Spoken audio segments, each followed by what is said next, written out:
Saudara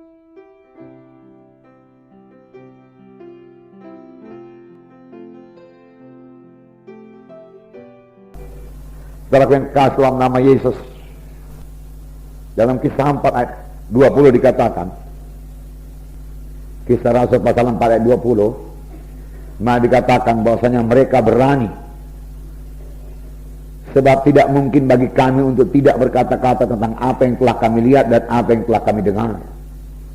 Ini pada waktu Petrus dan Yohanes saudaraku dilarang berbicara dalam nama Yesus, dilarang mengajar dalam nama Yesus. Tapi mereka dengan tegas menjawab, ya silahkan kamu putuskan sendiri manakah yang benar di hadapan Allah, taat kepada kamu atau taat kepada Allah.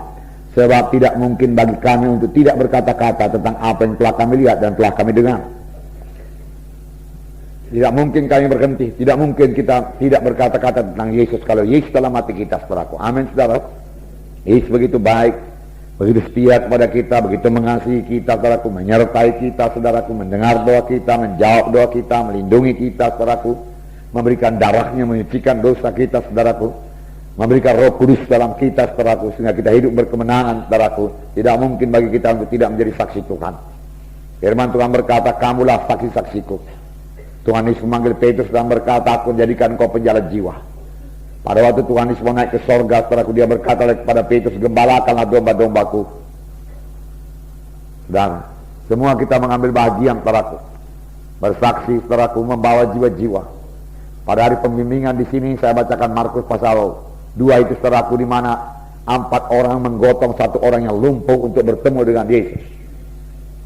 Jadi 5 orang yang punya iman, yang mengatasi semua halangan, yang kerja keras, saudaraku, bahkan berbuat sesuatu yang tidak biasa diperbuat oleh manusia, supaya jiwa-jiwa itu bertemu dengan Yesus. Mereka mempunyai hikmat, saudaraku, daripada Tuhan, saudaraku.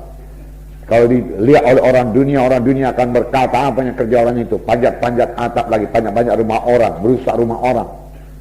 Nah, orang tersebut bisa minta ganti rugi dan lain sebagainya. Tapi Tuhan berkata, hai anakku, imanmu telah menyelamatkan engkau. Dibereskan Tuhan dulu jiwa manusia itu. Dalam kakak ini juga, saudaraku, yang paling penting itu keselamatan jiwanya. Keselamatan jiwanya, barulah kesembuhan tubuhnya. Pada waktu pelayanan Tuhan Yesus, saudaraku, selalu mengajar lebih dahulu, baru dia menyembuhkan. Kalau orang itu menerima pengajarannya, Tuhan Yesus dapat menyembuhkannya. Amin, saudara. Firman Tuhan Mazmur 107 ayat 20 berkata, disampaikannya firman-Nya dan disembuhkannya mereka itu. Disampaikannya firman-Nya dan disembuhkannya mereka itu. Firman Tuhan sampai sekarang berkuasa. Amin, saudaraku. Firman Tuhan tidak berubah. Langit bumi boleh berubah, tapi firman Tuhan tidak berubah. Biar kita semua mempercayai firman Tuhan, saudaraku. Pegang firman Tuhan. Bahkan untuk kesembuhan kita, saudaraku, pegang firman Tuhan. Tuhan berkata, sembuh-sembuhlah itu, saudaraku. Katakan kepada Tuhan, saya percaya saya sudah sembuh. Saudara katakan demikian kalau sudah sakit. Biar yang lemah berkata, aku kuat. Let the weak say, I'm strong. Let the poor say, I'm rich. Ya. Biar yang miskin berkata, aku kaya. Mengapa, saudaraku? Karena Tuhan setelah menjadi miskin, supaya dengan kemiskinannya kamu menjadi kaya. Punya iman ini, saudara. Saudara masih muda. Amin, saudaraku. Ya, Yesus betul-betul menjadi miskin, saudaraku, dan dia hanya miskin dalam satu perkara. Dia menjadi miskin, saudaraku, dalam bidang materi saja. Kalau dia miskin dalam bidang rohani, dia tidak bisa membagikan orang mati, saudaraku. Penuh dengan kuasa Tuhan dia, baru dia bisa membagikan orang mati, menyembuhkan orang sakit, mengusirkan setan, meneduhkan danau Galilea, saudaraku. Berarti dia penuh dengan kuasa Tuhan, penuh dengan urapan Tuhan, saudaraku, kaya dengan urapan Tuhan. Tetapi dalam satu perkara, saudaraku, dia tidak punya rumah, saudaraku. Walaupun dia tidak pernah terlantar, saudaraku. Dia menjadi miskin, tapi firman Tuhan berkata, saudaraku, dengan kemiskinannya, kamu menjadi kaya. Kamu menjadi kaya. Haleluya, saudara. Biar kita mempercayainya, saudara sudah mengetahui jalannya, kalau saudara sudah training. Bagaimana supaya jaya dalam hidup saudara. Haleluya. Ya, tetap hidup dalam Tuhan, dan firman Tuhan berkata Tuhan akan menggenapkan hari-hari hidupmu, tahun-tahun hidupmu. Tuhan akan menggenapkan tahun-tahun hidupmu. Berarti Tuhan menggenapkan tahun-tahun hidup kita sepanjang kita beribadah kepada Tuhan. Haleluya. Nah, saudaraku, kisah 5 ayat 32 juga berkata bahwasanya mereka berani bersaksi. Dan kami adalah saksi dari segala sesuatu itu. Kami dan Roh Kudus yang dikaruniakan Allah kepada semua orang yang mentaati Dia. Haleluya. Roh Kudus saksi yang sejati. Petrus berani berkata, saya dan Roh Kudus, kami dan Roh Kudus menjadi saksi. Haleluya. Kami dan Roh Kudus menjadi saksi. Semua perkara itu dia katakan. Dia baru ditangkap, baru dipenjarakan, tapi malaikat Tuhan bebaskan dia. Bukannya dia takut, dia mengajar lagi saudara, dan ditangkap lagi, dan dia diri lagi, dan disuruh lagi jangan berbicara. Tapi tidak mungkin kami tidak bicara. Kami dan Roh Kudus jadi saksi tentang hal segala perkara itu. Nah, mereka menyaksikan Tuhan Yesus. Amin saudara. Nah, puji Tuhan. 2 Korintus 4 ayat 13. 2 Korintus pasal 4 ayat 13. Saya membacakan pada saudara.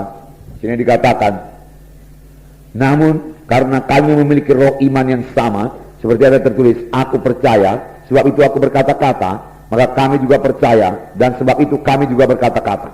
Aku percaya, sebab itu aku berkata-kata. Kami percaya, sebab itu kami berkata-kata. Saudaraku, karena saudara percaya, saudara harus berkata-kata. Tidak ada orang yang percaya yang bungkem, saudaraku. Amin. Saudara mau mempraktekkan iman saudara juga harus melalui kata-kata. Amin. Ya, tidak ada iman yang dipraktekkan tanpa kata-kata. Iman harus disertai dengan ucapan. Kita sudah belajar semuanya, betul? Ya, apa yang kita ucapkan saudaraku? Firman Tuhan kita ucapkan. Iman tidak bergantung pada perasaan, betul? Perasaan kita masih sakit saudaraku. Ya, tapi kita berkata, saya percaya oleh Biluri saya sudah sembuh. Nah, saya percaya oleh Biluri saya sudah sembuh. Amin. Ya, karena kita percaya kita berkata-kata. Kalau kita percaya Yesus kita berkata-kata dari hal Yesus. Kalau kita cinta kepada Yesus kita bicarakan Yesus. Amin saudara. Nah, puji Tuhan saudara. Ini ada satu cerita yang panjang saudaraku. Yohanes 4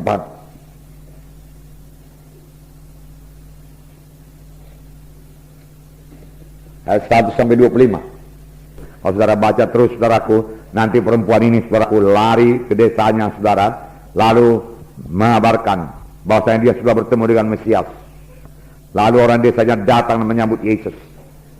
Lalu Yesus tinggal 2 hari di kota Samaria, dan seluruh kota Samaria mendengarkan Injil Tuhan. Nah, saudaraku yang kasih dalam nama Yesus, saudaraku Yesus, saudaraku, dalam suatu dia di dunia ini mengerjakan pekerjaan Bapaknya. Dia juga tahu capek, saudara. Tahukah saudara ayat 6 mengatakan dia letih. Saya membacakan pada saudara ayat 6. Di situ terdapat sumur Jakub. Yesus sangat letih oleh perjalanan, karena itu dia duduk di pinggir sumur itu. Hari kira-kira pukul 12. Saudara, dia dalam keadaan tubuh manusia. Dia tahu letih. Tapi dia jalan terus. Saudara. Dia duduk di perigi itu, di pinggir perigi sumur Samaria. Saudara. Bukan ada krosinya, saudara, atau ada tikarnya, tidak, saudara. Mungkin ada batu di situ, saudara. Dia duduk di pinggir di batu itu, saudara. Dia capek, sangat letih. Yesus tahu apa artinya letih. Karena dia manusia. Nah, selama dia di dunia, dia selalu berkata anak manusia. Dia tertidur di perahu karena kecapekan melayani, saudara. Pada zaman dahulu melayani, saudaraku, di sini ayat 1 tadi dikatakan bahwasanya dia akan pergi, saudaraku, dari Yudea kembali ke Galilea, tapi dia harus melintasi Samaria. Dengan apa? Jalan kaki, nggak ada kendaraan yang lain. Jalan kaki. Nah, berapa kilometer? Saya nggak tahu, saudaraku. Sampai dia sangat letih. Dia haus, saudaraku. Dia perlu tidur, saudaraku. Dia tertidur, saudaraku. Itulah dia Tuhan Yesus, saudaraku.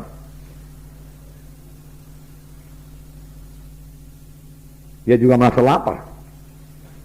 Firman Tuhan berkata, sudah dia puasa 40 hari 40 malam, dia merasa lapar. Dan setan menggoda. Jadi kala batu ini jadi roti. Nah, Setan juga tahu kapan saudaraku keadaan tubuh jasmani kita ini lemah. Setan mau mencoba mengalahkan kita. Tapi biarlah kita jangan mau. Kita selalu bersandar saudaraku kepada Roh Kudus yang di dalam kita. Amin saudara. Ya.